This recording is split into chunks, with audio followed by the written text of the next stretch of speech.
Well, welcome back to Chapter 7, Section 5, Graphing Linear Equations. The equation that I have written right here, ax plus by equals c.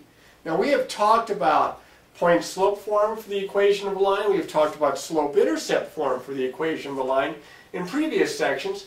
This is known as standard form for the equation of a line, where a, b, and c are all integers. Now, these types of equations have infinitely many solutions. And as we have found, that the solutions are, when we graph them, ordered pairs, when we graph them, they're collinear. They form a line. So when we graph a line, we are solving an equation in two variables. So it's kind of like combining algebra and geometry. See, in algebra we have an equation, in geometry we have a line. In algebra we have a solution to the equation, in geometry we have a point. So we're combining the two. Now, I think most of you have heard of the expression, the shortest distance between 2 points is a straight line. Well, that's because 2 points determine a line. That's more of a geometry fact, but we'll use it here. 2 points determine a line. Now, if I know that all my solutions of this kind of an equation form a line, I don't have to find all of the solutions. I don't have to find all of the ordered pairs. I just need at least 2 of them, because those 2 points will be enough to determine what the line is. And as far as points go, it doesn't matter which 2 points, but 2 of the easier points to find are what I have here, the X-intercept and the Y-intercept. Now, we talked a little bit about the Y-intercept when we were looking at slope-intercept form. It's where the line crosses the Y-axis. Well, the X-intercept, remember, is where the line crosses the X-axis. So to find those points, to find those ordered pairs, to find the X-intercept, we make the y equal to 0 in the equation, and then we solve for x. And just the opposite, to find the y-intercept, we set x equal to 0, and we solve for y.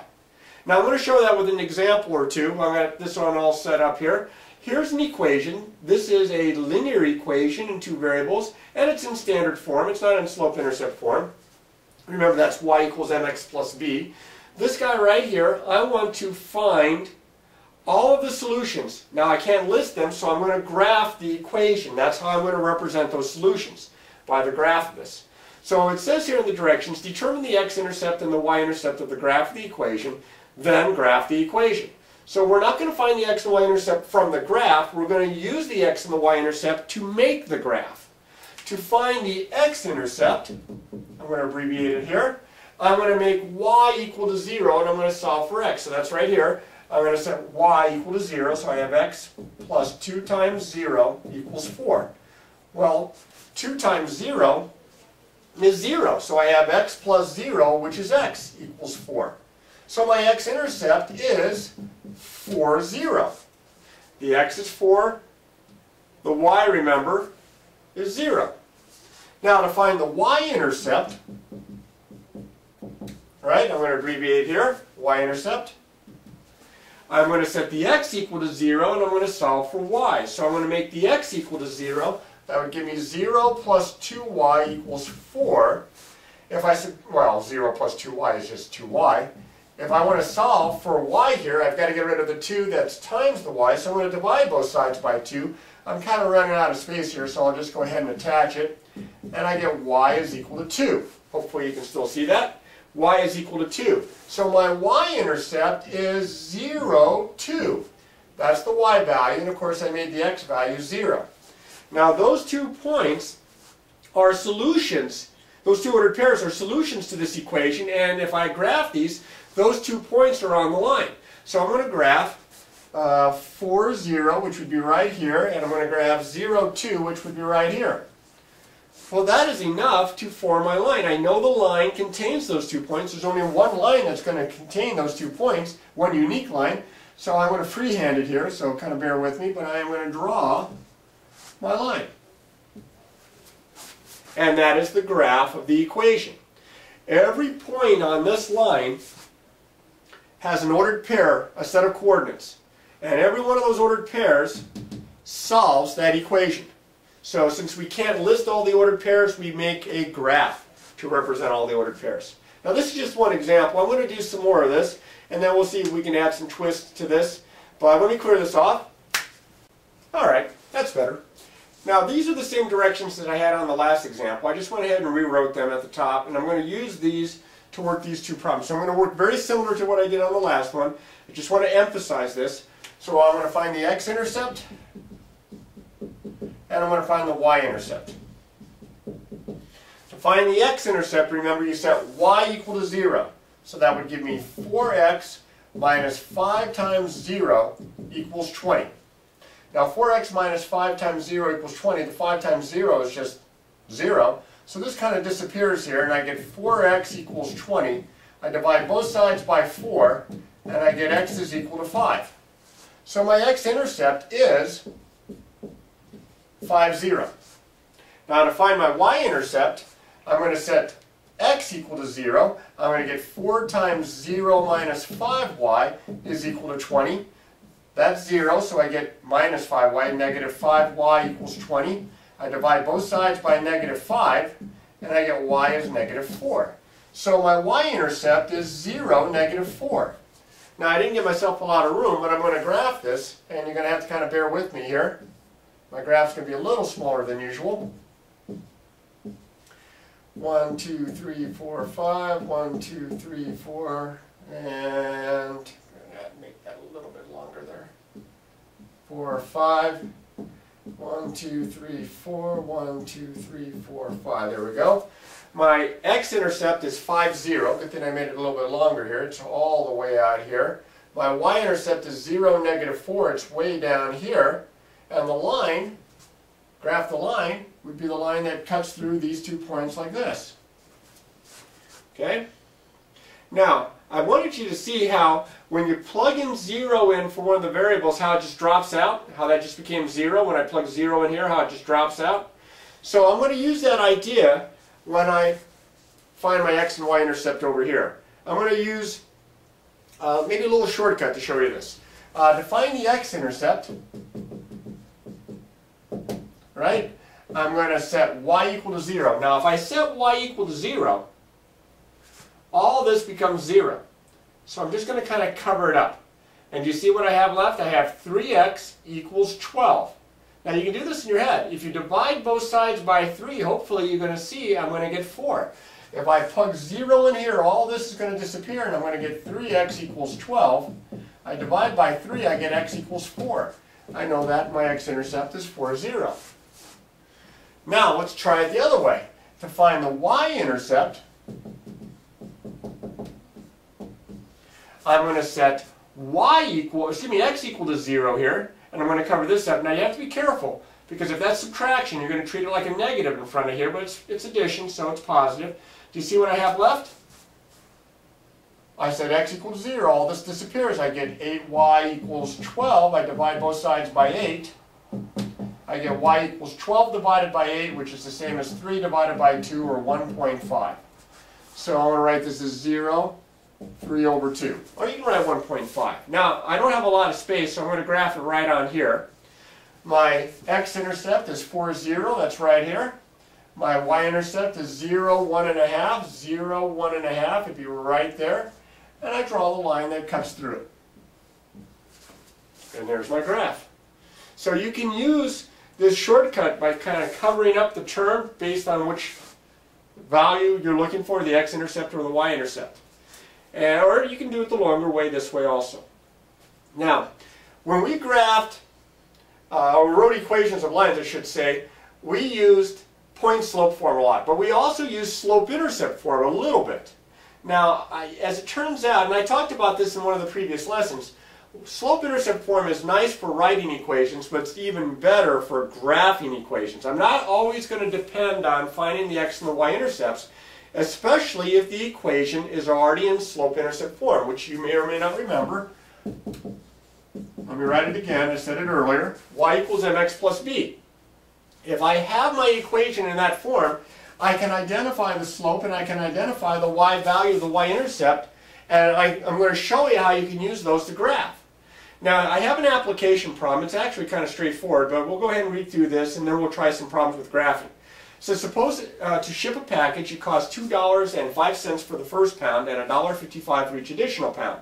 And then it says this can be represented by this equation here, y equals 2.05 plus 1.55x. X is the number of pounds, and this is going to be your total cost here. Determine the slope and the y-intercept of the graph of the equation. Well, it doesn't necessarily look like this, but if I rewrite this, I'm just going to erase this just a little bit so I have a little bit more space here. If I rewrite this by using the commutative property of addition, I have y equals 1.55x plus 2.05. Now it should look very much like slope-intercept form. This number right here is my slope because it says determine the slope, so the slope is 1.55. And this part right here, notice it's a plus. That's going to be the y value of my y-intercept, so my y-intercept is going to be 2.05. Now when you're graphing equations, knowing the slope and the y-intercept come in very handy, but I wanted you to see how it could be used in an application. Now we'll try some actual graphing problems, but of course I've got to clear this out, so give me just a second. Okay, that's better. What we're going to do here is we're going to find the slope and the y-intercept of the graphs. We're not going to graph them yet. We'll do that down here, as you can see, for the following three equations. Now the very first one is very, very easy because it's already in slope-intercept form. This is y equals mx plus b. My slope is 5 and my y-intercept is 0 plus positive 9.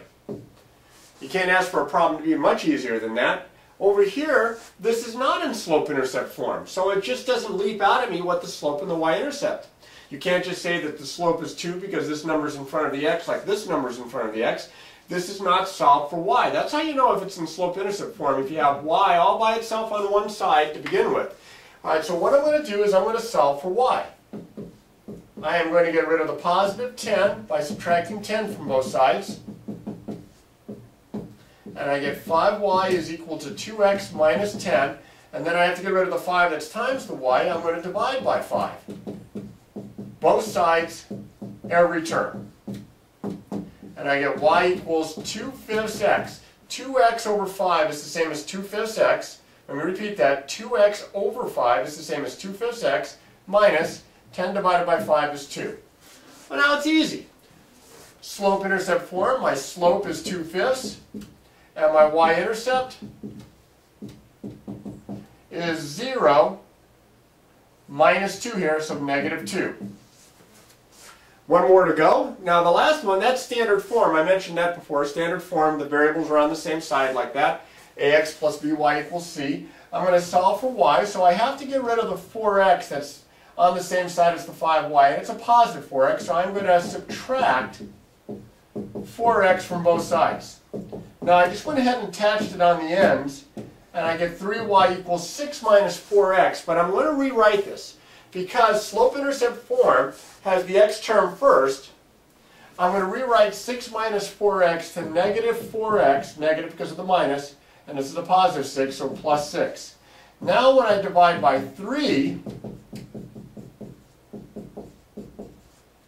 I get y is equal to, remember it's a fraction here, negative 4x over 3 is the same as negative 4/3 x, and then 6 divided by 3 is 2. It's much easier in this form to identify that my slope is negative 4/3 and that my y-intercept is 0, 2. Now the reason slope-intercept form is one of the favorite forms for students in algebra is because of what I'm going to show you next. Students have fits graphing lines. Now they can make a t-chart, they could use the x and the y-intercepts like I did before, or if it's in slope-intercept form, and both of these equations are, you can use the slope and the y-intercept to find 2 points to graph the line. Now let's start off. It says graph each equation using the slope and the y-intercept. Well, this is already in slope-intercept form. You can see what the slope and the y-intercept are. The slope is 1/2, the y-intercept is 0, 3. Graph the y-intercept first.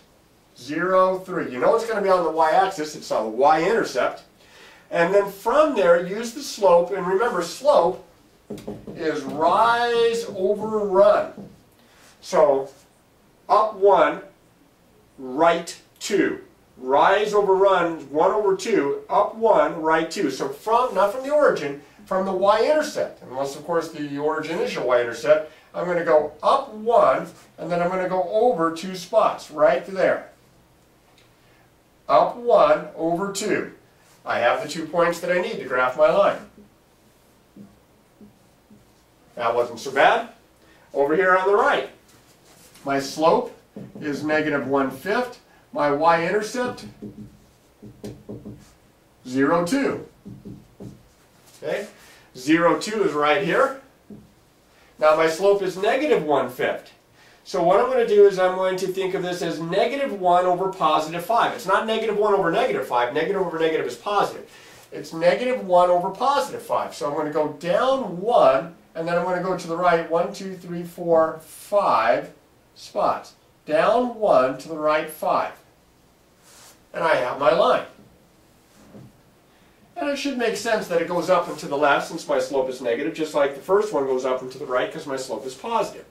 Now if you're wondering, you went down 1 to the right 5. What would have happened if you had gone up 1 to the left 5? Up 1 to the left 5 would have still put me right on the line. I would have just had a different point to graph. So when you have a negative, I try to stay consistent. I try to have the numerator being the part that tells me up or down, and then I always try to go to the right with my denominator. So if it's positive, I go up and then to the right, and if it's negative, I go down and to the right, just to be consistent. Depending on your graph, and if you're at the top or at the bottom, you may have to do it the other way around. And there's the graph there. I'm going to do a couple more examples and show you a couple special cases here, and then we're going to be all done with this, and we'll get you started. So give me a second. Okay, same directions as before, but this time we have different equations that are not in slope-intercept form.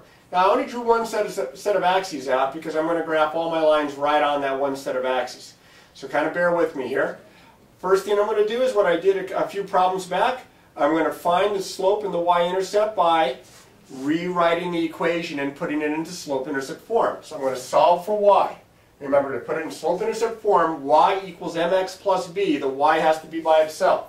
So I'm going to subtract x from both sides. And I get 4y equals 8 minus x. Now here's where I take the time to rewrite 8 minus x as the opposite of x plus 8. Because I want the x term first. Now I'm going to divide through by 4 on every term on both sides. And I have to be extra careful right here because that looks kind of weird. And I get y is equal to, now, the opposite of x over 4. There's no number written down, but it's understood that that number would be a 1 if you wrote it in. So this is the same as negative 1x over 4, or negative 1/4 x, and then of course 8 divided by 4 is 2. So my slope is negative 1/4, and my y-intercept is 0, 2. Well, that won't be so bad. 0, 2 is right here on the y-axis. From the y-intercept, I'm going to use rise over run. So it'd be down 1, right 4, down 1 to the right 4, it'd be about here. And I'm going to do the best I can freehanding it. If you use graph, well, that was pretty bad. If you use graph paper and a straight edge, this will go a lot easier for you here. That is pretty sorry. Let's see if we can do a little better than that. Not much, but a little bit. Alright, that's this guy right here. Now over here, very similarly, I'm going to solve for y and put it in slope-intercept form. I have to be extra careful. I have a subtraction sign in front of the y. So I'm going to subtract 3x from both sides. And that gives me not just y, but the opposite of y equals 4 minus 3x, or negative 3x plus 4.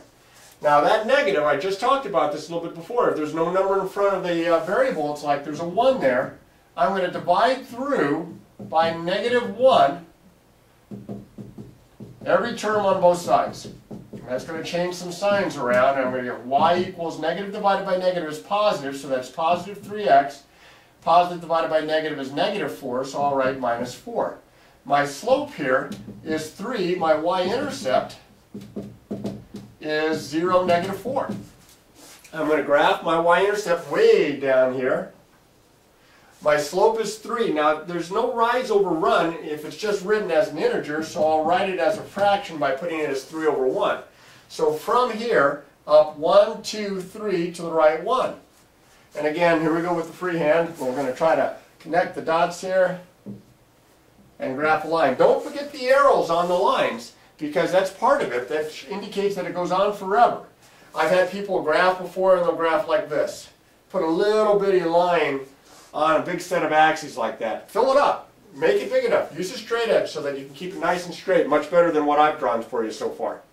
Alright, these two guys over here don't look anything like these two guys. These are the two special cases we talked about them a long time ago. This is when there's only the y in the equation and no x, this is a horizontal line. And when there's only an x in the equation and there's no y, the graph of this is a vertical line. So this one's horizontal and this one is vertical. And the horizontal line, y equals -1, it's going to go through the y-intercept here at 0, -1. So my graph, now I'm just going to use 1 point because I know what horizontal means. I just can't graph where it looks like it's horizontal. And I graph my line horizontal, that's pretty bad. That's a little bit better. Graph my line horizontal through that point 0, -1. Now this is going to be a vertical line. You've got to keep these straight. Students get this mixed up all the time. This one is horizontal. This one is vertical. Okay, the vertical line here, x equals 4. I don't have a y-intercept because it's vertical. It's parallel to the y-axis. It have an x-intercept, though, over here at 4. So now I'm going to try to draw a line that's going to go vertical. Oops. I'll do a better job of drawing that on the arrow. And that would be the graph of this guy here. So this one right here, this is the one that had negative slope. This is C. This one over here that had positive slope, this was D. E was the horizontal line, and F was the vertical one. So you can kind of keep them straight that way if you label them. Alright, well that shows you a little bit of everything. I can't do an example of every single possible kind of problem and equation you might have to graph, but this should get you going here. And remember, practice, practice, practice.